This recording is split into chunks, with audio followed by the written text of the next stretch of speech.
My name is Bob Lavari, a man, and I am here to tell you of the major PlayStation 6 leak that just occurred. Ain't no way putting something in my butt.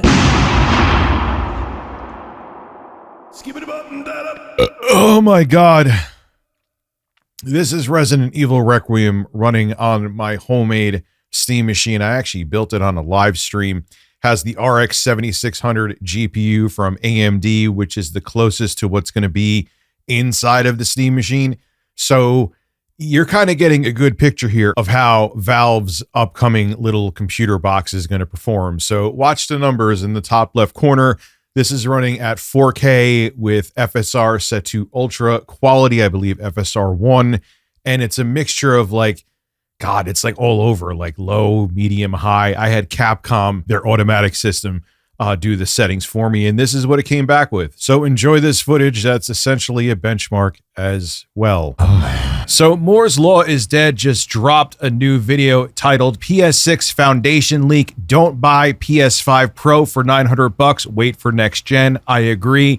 He actually revealed a whole bunch of interesting information about Sony's next gen console and their upcoming PlayStation 6 portable. So it's all but confirmed at this point that Sony is going to have a PlayStation 6 portable, and Moore's Law is Dead revealed more evidence of the PS6 portable. Now, you heard about this power save mode that Sony required developers to make their games work in for the PlayStation 5. And a lot of people raised an eyebrow because it didn't really save that much power in this power saving mode if games were developed for it. But what was revealed is that Sony was working on a PlayStation 6 handheld, and they wanted developers to get their games ready to run on the PS6 handheld. And they're saying that this power save mode, it's 100% clear that it is a Trojan horse for supporting the PlayStation 6 handheld. Now here I'm going to quote from WCCFtech.com directly.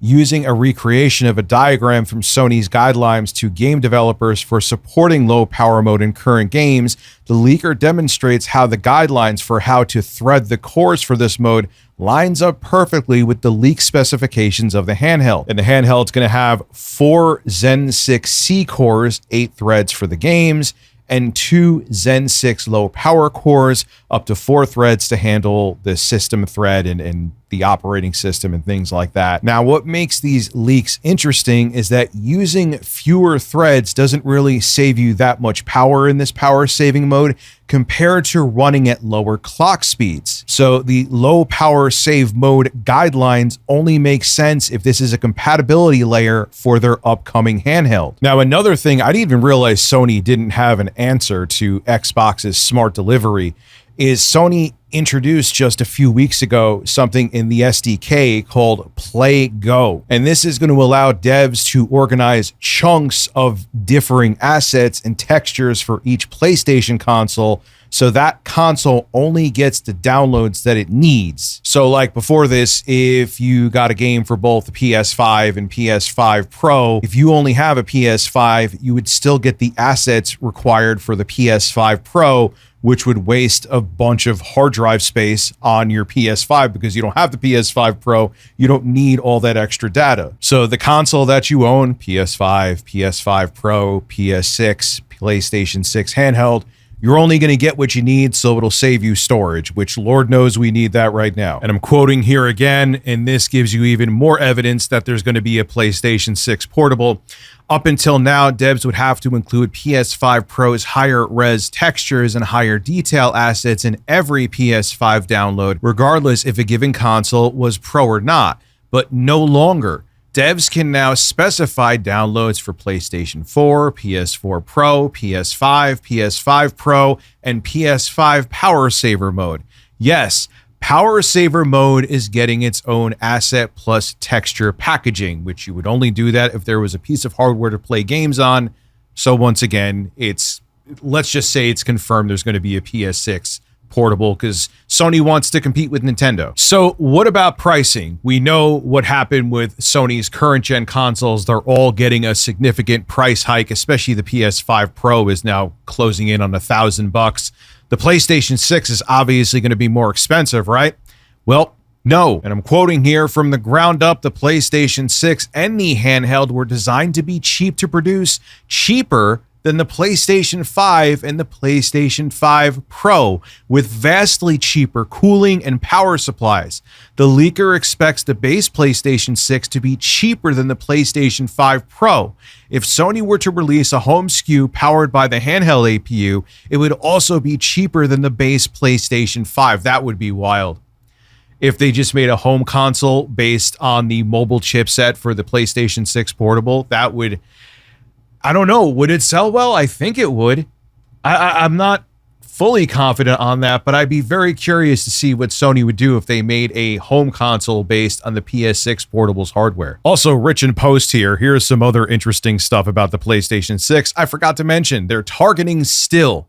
We know we heard rumors that they may be pushing it almost to 2030, the PlayStation 6, but I think that's out the window, and Sony is targeting a 2027 to early 2028 release. I've talked about the specs before, but they still line up. It's going to be based on AMD's Zen 6 and their RDNA 5 GPU tech, and the graphics performance is going to be equivalent to an NVIDIA RTX 4080, which that's actually pretty damn impressive. We're also hearing that the console might be digital only, which I actually completely expect at this point. I don't think it's going to include a disk drive, but I could be wrong. And here's some other interesting news about the PlayStation 6 Portable is the rumors are that it's going to be as powerful, if not more powerful, than the Xbox Series S. Rumors are saying it's going to have about 16 RDNA 5 compute units, that it's going to be based on RDNA 5, and they're going to use PSSR upscaling. It should absolutely decimate the Xbox Series S. That's pretty nuts to think that Sony's upcoming console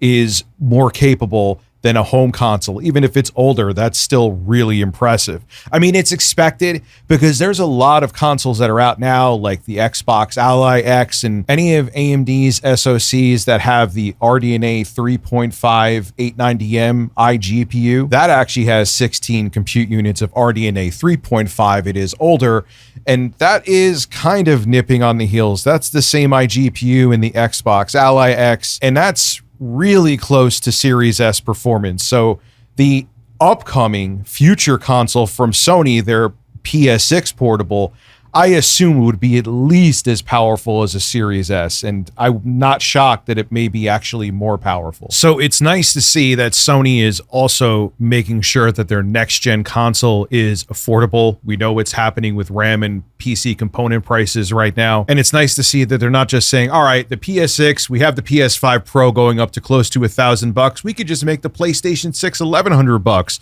They're looking to actually lower the price of their upcoming next-gen console and make it more affordable, because they realize that they have to make their hardware affordable for people to want to buy it and be in their ecosystem and make Sony a bunch more money because they're in the ecosystem buying their games and products. If people can afford to buy your console, you're not going to get any of those royalties and kickbacks from your other services that you sell in the PlayStation ecosystem. But now let's talk about the more nefarious stunt that Sony is pulling at the moment. We know that the prices as of yesterday in the States for all of the PlayStation consoles went up.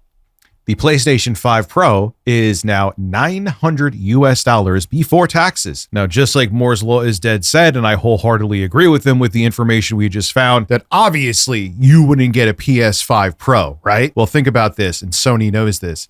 What game is releasing in November of this year, unless they delay it again? Grand Theft Auto 6. What platform is Grand Theft Auto 6 not coming to, at least when it initially releases? PC. What is the best way to play Grand Theft Auto 6 late fall this year when it releases? PS5 Pro.